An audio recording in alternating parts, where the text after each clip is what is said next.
आप सभी का अपना YouTube चैनल MK एग्ज़ाम में स्वागत है। तो चलिए दोस्तों, आज का जो वीडियो होने वाला है बहुत ही खास है आप लोगों के लिए।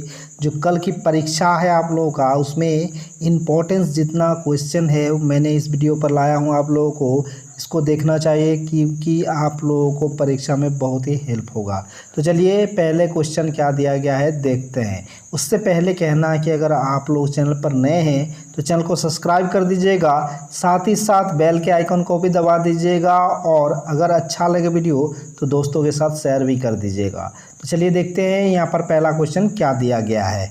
यहाँ पर जो दिया गया है वो इस प्रकार है, देख सकते हैं। यहाँ पर दिया है आपका 9 नंबर में कि विश्व के विभिन्न देशों में रेलवे आ जाने से वहाँ के जनजीवन पर क्या प्रभाव पड़ा, तुलनात्मक विवेचना कीजिए। इसका आंसर इस प्रकार दीजिएगा आप लोग कि विश्व के विभिन्न देशों के जनजीवन पर रेलवे का प्रभाव निम्नलिखित है।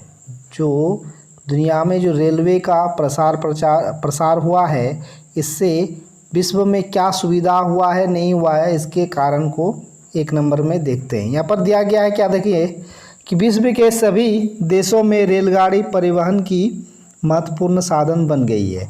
विश्व में सभी देशों के लिए रेलगाड़ी जो है वो परिवहन के लिए बहुत महत्वपूर्ण साधन बन गई है।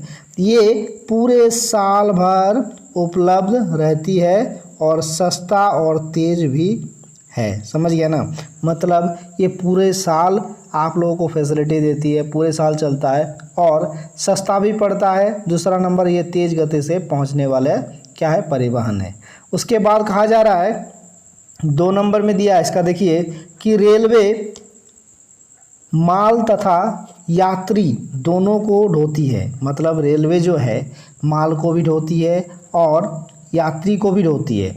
इस प्रकार माल तथा यात्री दोनों के लिए यात्रा सरल हो जाती है, जिसके कारण क्या होता है, माल या यात्री जो भी है दोनों को क्या होता है, बहुत ही सरल हो जाता है उसका यात्रा करना।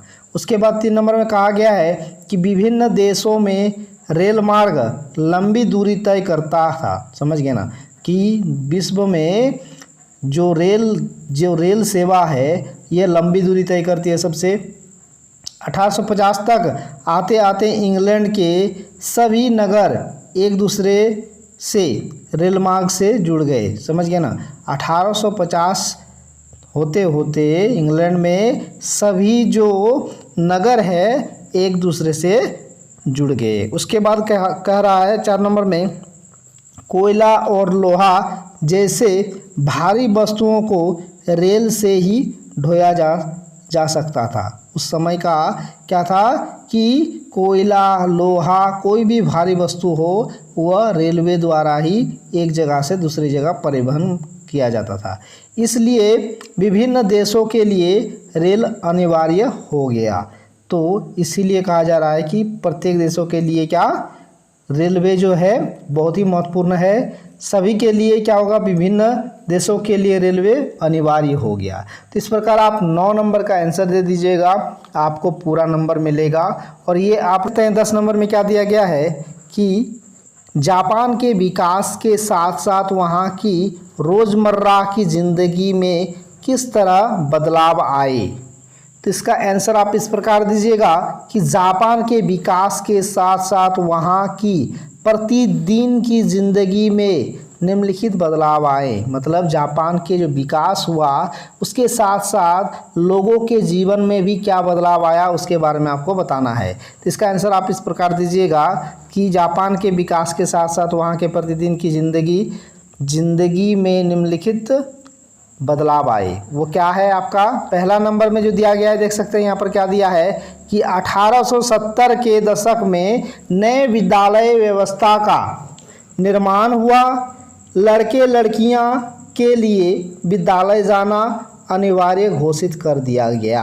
कहाँ, जापान में क्या किया कि 1870 के दशक में नए विद्यालय व्यवस्था का निर्माण हुआ और लड़के लड़कियों को विद्यालय जाना अनिवार्य घोषित कर दिया गया।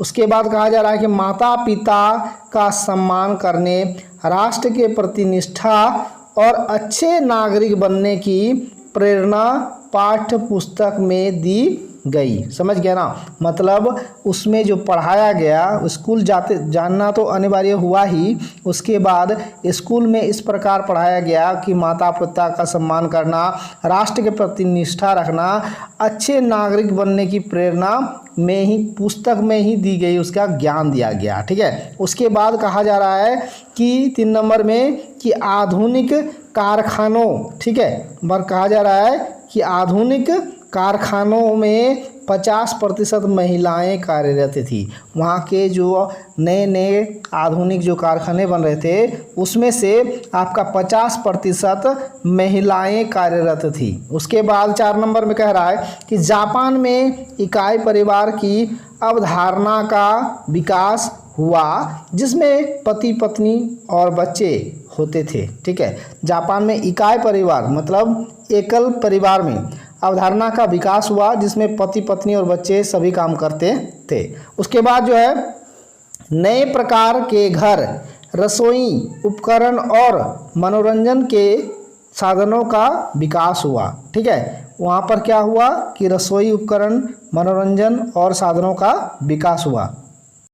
नेक्स्ट आपका देख सकते हैं 11 नंबर में जो दिया गया है उस प्रकार है कि पुनर्जागरण के उदय और विकास का कारण बताइए। देखिए, पुनर्जागरण का जो आपका उदय हुआ किस प्रकार और किस प्रकार उसका विकास हुआ उसके कारण बताना है आपको। तो इसका आंसर इस प्रकार दीजिएगा कि पुनर्जागरण एक फ्रेंच भाषा का शब्द है जिसका शाब्दिक अर्थ है कि फिर से जागना। समझ गए, पुनर्जागरण एक कहाँ का भाषा है? फ्रेंच का भाषा है जिसका शाब्दिक अर्थ होता है फिर से जागना। ठीक है, यहाँ पर दिया गया है कि 14वीं और 17वीं सदी के बीच यूरोप में जो सांस्कृतिक और धार्मिक प्रगति आंदोलन या तथा युद्ध हुआ उन्हें ही पुनर्जागरण कहा जाता है। क्या हुआ?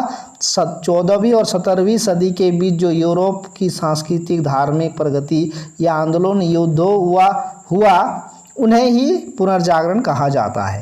यहाँ पर दिया है पुनर्जागरण के उदय और विकास के कारण जो है वह क्या है आपका, देख सकते हैं यहाँ पर कि व्यापार तथा नगरों के विकास पुनर्जागरण का सबसे महत्वपूर्ण कारण वाणिज्यिक व्यापार का विकास था। कहा जा रहा है कि पुनर्जागरण का जो कारण था वह आपका क्या था? महत्वपूर्ण कारण वाणिज्य व्यापार और विकास था। ठीक है, यहाँ पर कहा जा रहा है कि नए नए देशों के साथ लोगों का व्यापारिक संबंध कायम हुआ और उन्हें वहाँ की सभ्यता संस्कृति को जानने का अवसर मिला। ठीक है, व्यापार के विकास ने एक नए वर्ग, व्यापारी वर्ग को जन्म दिया। जो वहाँ का जो है लोग व्यापारिक संबंध में बहुत आगे बढ़े, वो दुनिया के सभी जगह व्यापार करने लगे। और क्या कह रहा है कि वहाँ पर इतना व्यापार का जो इतना अवसर मिला कि सभी का विकास अपने आप होने लगा। तो यहाँ पर व्यापार को जन्म दिया, वहाँ पर व्यापार को ही ज़्यादातर क्या किया? आगे बढ़ाया गया। इसलिए वहाँ क्या कहा जा रहा है कि जो वहाँ का नगर के जो विकास हुआ वह व्यापार के कारण ज़्यादातर हुआ। इसके बाद जो दिया गया है देख सकते हैं यहाँ पर 12 नंबर में क्वेश्चन वो इस प्रकार है कि नवीन मार्गों की खोज में पुर्तगाल और स्पेन के योगदान का उल्लेख करें। तो इसका आंसर आप इस प्रकार दीजिएगा कि 1498 ईस्वी में नए समुद्री की खोज का श्रेय वास्को डी गामा को जाता है। भारत का खोज किसने किया था? वास्को डी गामा में किया था। ठीक है, किसने किया था? वास्को डी गामा ने भारत का खोज किया था। वह कब? तो 1498 में नई समुद्री मार्ग की खोज किसने किया था? वास्को डी गामा ने किया था।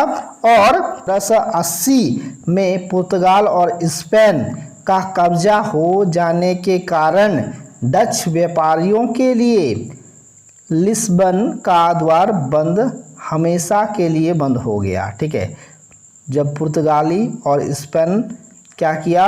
अपना कब्जा जमाने लगा तो डच व्यापारियों के जो द्वार है वो बंद होने लगा सभी जगह से। यहाँ पर कहा जा रहा है कि व्यापार की इन आवश्यकताओं ने एक नई राजनीतिक समीकरण का जन्म दिया। कह रहा है कि व्यापार से ही नए क्या राजनीतिक समीकरण का जन्म हुआ। अब इन व्यापारियों ने सीधे व्यापार करने की नीति अपनाई। क्या किया? इन व्यापारियों ने सीधे व्यापार करने की नीति अपनाई। ठीक है, यहाँ पर उसके बाद जो दिया गया है देख सकते हैं 13 नंबर में क्वेश्चन क्या है, यहाँ पर देख सकते हैं आप लोग कि अमेरिका की खोज में कोलंबस की क्या भूमिका रही। ठीक है, तो अमेरिका की खोज में कोलंबस की जो भूमिका रही वो इस प्रकार है कि यूरोप के नाविक एक ऐसे देश के समुद्री मार्ग को खोज करने निकल पड़े जिसके बारे में सुना बहुत था लेकिन देखा नहीं था। ठीक है, जो आपका यूरोप के नाविक एक ऐसे देश की समुद्री मार्ग से खोज करने निकल पड़े जिसको उन्होंने सुना था लेकिन देखा नहीं था। ठीक है, इन नाविकों में से एक का नाम क्या था? Christopher Columbus.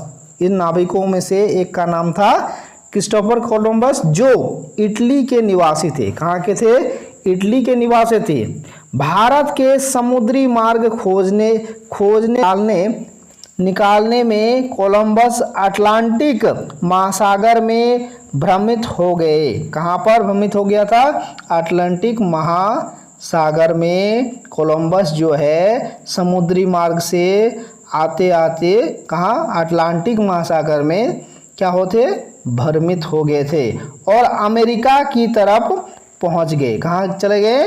भारत की ओर आते आते वो अमेरिका की ओर जब भ्रमित हो गए तो अमेरिका की ओर प्रस्थान कर दिए। ठीक है, कोलंबस को लगा कि अमेरिका ही भारत है। कोलंबस को ही लगा कि यही क्या है? भारत है। अमेरिका को लगा उसको कि ये भारत है। इसी कारण वह मूल निवासियों को रेड इंडियंस के नाम से जाना जाने लगा। ठीक है, वहाँ के मूल निवासियों को क्या? रेड इंडियंस के नाम से जाना जाने लगा, इस प्रकार। ठीक है, तो इस प्रकार आप इसका आंसर दीजिएगा 13 नंबर का। नेक्स्ट आपका 14 नंबर में क्या दिया गया है यहाँ पर देख सकते हैं। यहाँ पर 14 नंबर में जो दिया है इस प्रकार है, देख सकते हैं कि औद्योगिक क्रांति के समय किए गए आविष्कारों की दिलचस्प विशेषता क्या थी। ठीक है, इसका आंसर आप इस प्रकार दीजिएगा।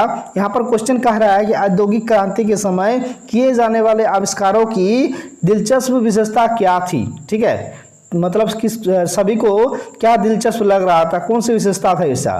तो इसका आंसर इस प्रकार दीजिएगा आप कि इन आविष्कारों के कारण, ठीक है, इन आविष्कारों के कारण उनके उद्योग जैसे लोहा तथा इस्पात उद्योग, कपड़ा उद्योग, जहाज निर्माण उद्योग काफी प्रोत्साहन मिला। ठीक है, ये जो व्यापार के लिए इन आविष्कारों के कारण उनके उद्योग जैसे क्या बोले, लोहा इस्पात उद्योग, कपड़ा उद्योग, जहाज निर्माण उद्योग काफी प्रोत्साहन उसको मिला इस कारण। ठीक है, इन आविष्कारों के फलस्वरूप वाणिज्यवाद और उपनिवेशवाद का प्रभाव बढ़ गया। ठीक है, इस आविष्कारों के फलस्वरूप ही क्या?